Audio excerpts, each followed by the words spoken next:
भजन संहिता अध्याय 91 की बाइबिल कहानी। भजन 91 बाइबिल के सबसे प्रिय और शक्तिशाली अध्यायों में से एक है, जिसे अक्सर सुरक्षा का भजन कहा जाता है।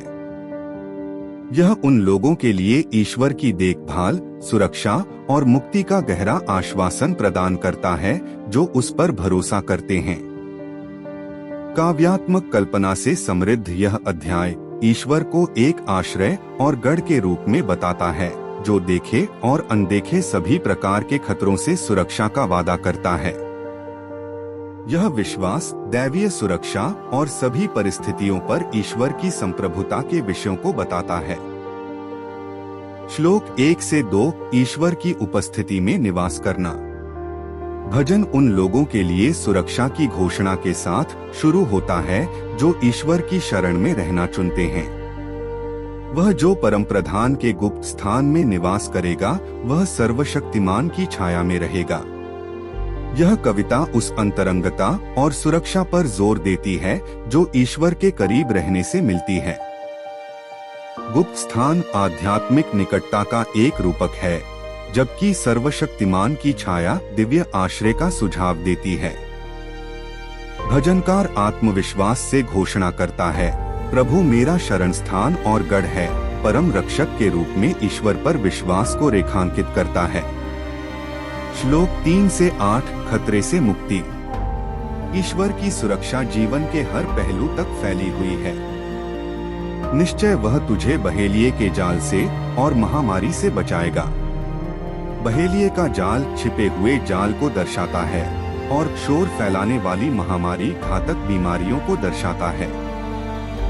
ये खतरे शाब्दिक और प्रतीकात्मक दोनों हैं, जो विश्वासियों द्वारा सामना किए जाने वाले विभिन्न परीक्षणों की ओर इशारा करते हैं। भजनकार आगे कहता है, ईश्वर को एक रक्षक के रूप में वर्णित करता है जो अपने लोगों को उसी तरह ढकता है जैसे एक माँ पक्षी अपने बच्चों को बचाती है।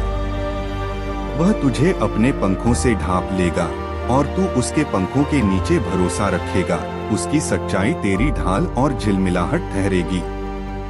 भजन विश्वासियों को आश्वासन देता है कि उन्हें रात के भय, दिन में उड़ने वाले तीर, अंधेरे में महामारी या दोपहर में विनाश से डरने की जरूरत नहीं है। ये काव्यात्मक वाक्यांश विभिन्न खतरों का प्रतिनिधित्व करते हैं, अज्ञात का डर, अचानक हमले, बीमारियां और आपदाएं। छंद 9 से 13 विश्वास योग्य लोगों के लिए परमेश्वर के वादे। यह खंड उन लोगों की सुरक्षा को दोहराता है जो ईश्वर को अपना निवास स्थान बनाते हैं। क्योंकि तूने प्रभु को जो मेरा शरण स्थान है, अर्थात परमप्रधान को अपना निवास स्थान बनाया है, इसलिए तुझ पर कोई विपत्ति न पड़ेगी और तेरे निवास के निकट कोई विपत्ति न आएगी। भजन विश्वासियों को आश्वासन देता है कि ईश्वर अपने स्वर्गदूतों को उनकी रक्षा करने का आदेश देंगे, क्योंकि वह अपने स्वर्गदूतों को तेरे विषय में आज्ञा देगा कि वे तेरे सब चाल चलन में तेरी रक्षा करें।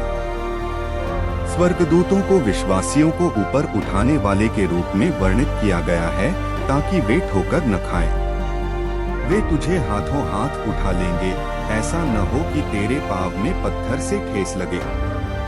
यह शब्द जंगल में यीशु के प्रलोभन के दौरान नए नियम में प्रसिद्ध रूप से संदर्भित है, मैथ्यू 4:6, जो इसके स्थायी महत्व को दर्शाती है। 1000 तेरी ओर और 10,000 तेरी दाहिनी ओर गिरेंगे, परंतु वह तेरे निकट न आएगा। परमेश्वर की वफादार सुरक्षा उन लोगों के लिए सुरक्षा सुनिश्चित करती है जो उस पर भरोसा करते हैं, और धर्मी लोग दुष्टों के पतन का गवाह बनेंगे।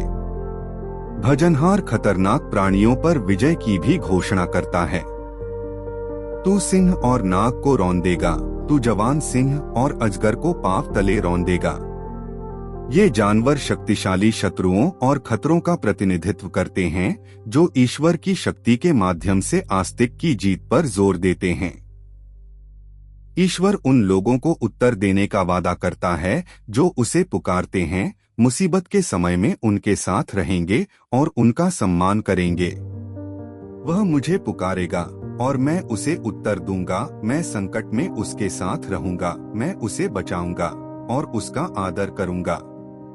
परम पुरस्कार प्रदान करती है। मैं उसे दीर्घायु से तृप्त करूंगा और अपना उद्धार उसे दिखाऊंगा। यह ईश्वर द्वारा अपने वफादार अनुयायियों को दिए जाने वाले शाश्वत आशीर्वाद की बात करता है, जिसमें शांति, सुरक्षा और मुक्ति का वादा शामिल है। भजन 91 का पाठ अक्सर अनिश्चितता, बीमारी या खतरे के समय में किया जाता है। यह आराम के स्रोत के रूप में कार्य करता है, विश्वासियों को ईश्वर की अटूट उपस्थिति और शक्ति की याद दिलाता है।